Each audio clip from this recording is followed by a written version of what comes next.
Salut à tous! Aujourd'hui on se retrouve pour une critique de cours.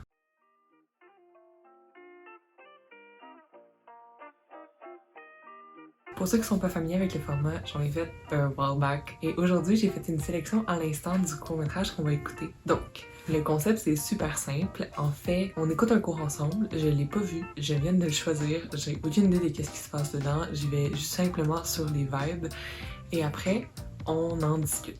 Pendant le court-métrage, je vais arrêter puis discuter un peu à chaque étape. Donc, première séquence, deuxième séquence, troisième séquence. Il n'y a pas le court-métrage au complet aujourd'hui dans la vidéo. Je préfère vous laisser la chance de visionner complètement le court-métrage de votre côté aussi. Pour aller voir la vidéo au complet, il va y avoir le lien dans la barre de description avec d'autres propositions et courts-métrages que j'ai bien aimé dans les derniers temps pour aujourd'hui. Donc, c'est un court-métrage de 10 minutes 56 secondes qui vient d'Italie, qui s'appelle Zita Sempre, Always Be a Girlfriend, de la réalisatrice Stefania Spampinato.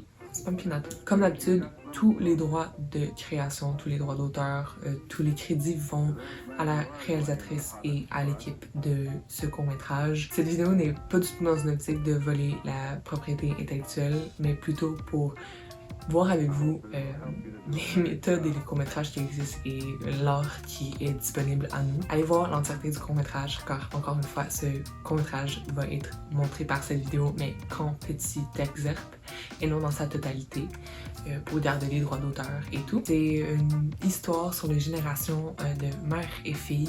Puis je trouvais ça vraiment le fun. J'ai regardé juste une image pour être sûr que c'était pas rien de trop intense et au contraire ça a l'air vraiment bien, les commentaires sont encourageants et sans plus attendre, voyons ce petit monde qui semble si magnifique et discutons-en après ensemble.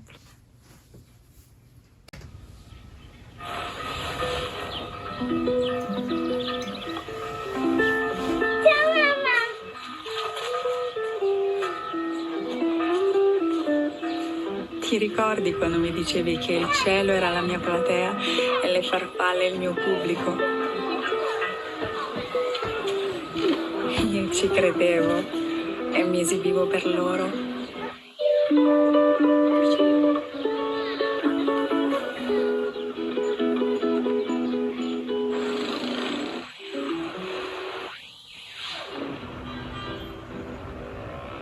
Ciao mammuzza. A volte penso a quanto sono fortunata.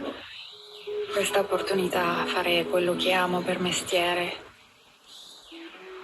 E altre volte mi chiedo, è la strada giusta? Tu alla mia età eri già mamma. Strano, no?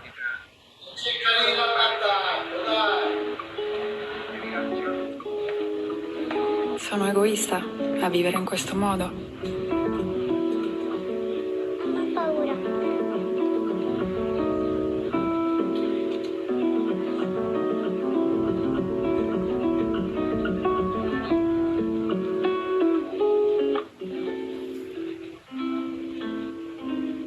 Sto chiedendo troppo?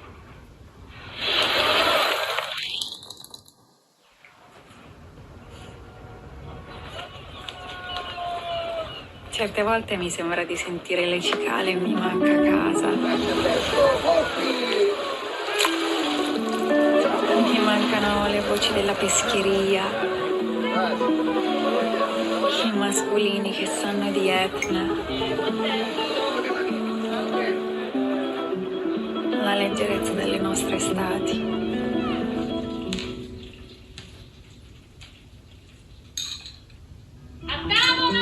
Ultima lettera mi ha raccontato di quando la nonna ti ha fatto lasciare scuola a 14 anni per aiutarla in casa.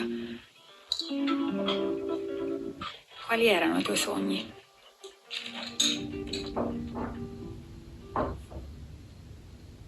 E hai realizzati?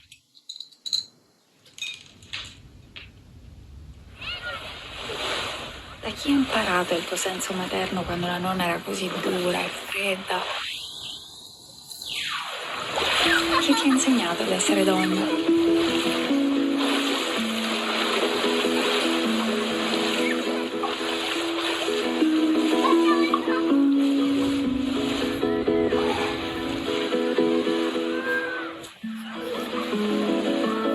quando ti sei sentita davvero adulta?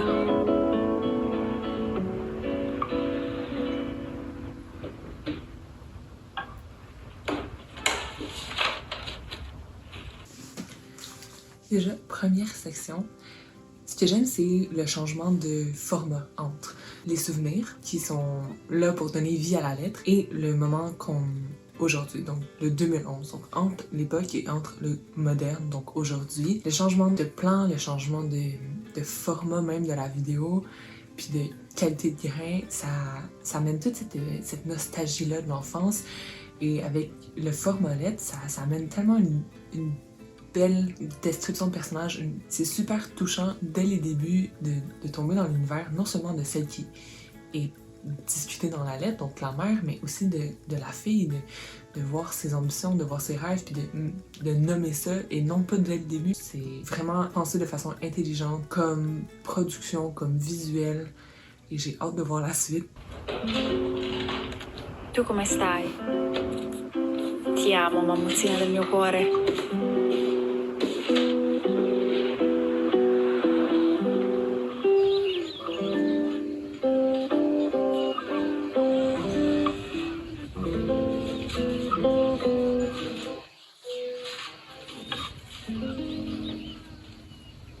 Prossimo vengo a trovare. Ciao mamma. Così andiamo a passeggiare.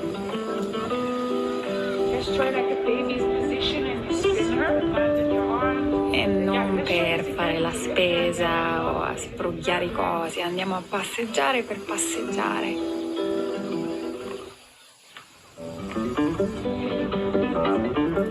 Andiamo a mettere i piedi a modo a mare. A mangiare mascolini cauri con le mani. Je dois absolument arrêter à ce moment-là.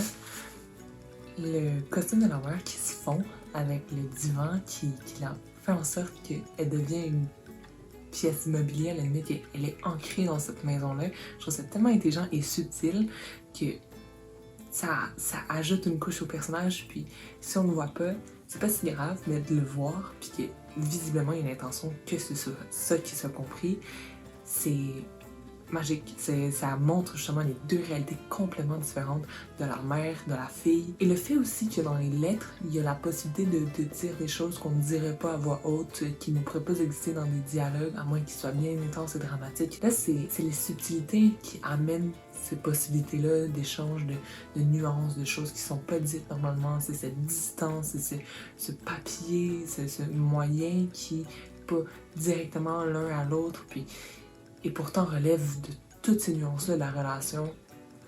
Mais vraiment, le costume de la mère qui se fond au divan, j'ai trouvé ça magnifique comme détail et vraiment important à relever.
Zita sempre e maritata mai, è il consiglio che ti darei.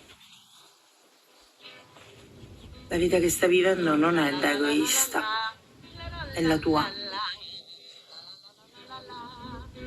Non sposare niente, non cristallizzarti in nessuna realtà. Questa è la vita che volevo per te. I miei sogni mi hai chiesto. Non saprei come rispondere se non che il sogno più bello sei stata tu.